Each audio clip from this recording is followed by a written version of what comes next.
Hanumakonda collectorate వద్ద తీవ్ర ఉద్రిక్తత ఏర్పడింది. పోలీసులకు బీఆర్ఎస్ శ్రేణులకు మధ్య తోపులాట జరిగింది.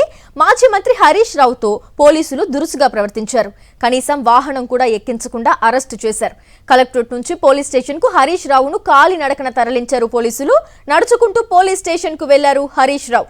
పోలీసుల తీరుపై బీఆర్ఎస్ కార్యకర్తలు ఆగ్రహం వ్యక్తం చేశారు. పాలిటెక్నిక్ విద్యార్థులపై రేవంత్ ప్రభుత్వం దుర్మార్గంగా వ్యవహరిస్తోందని మండిపడ్డారు హరీష్ రావు.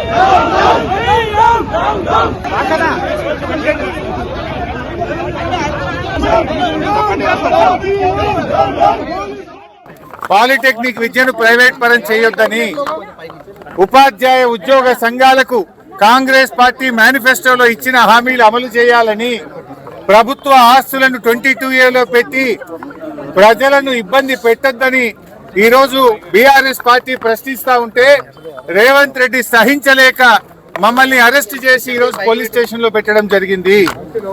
ఇవాళ రేవంత్ రెడ్డి గారు మీ కాంగ్రెస్ పార్టీ ఎన్నికల్లో ఏం చెప్పింది?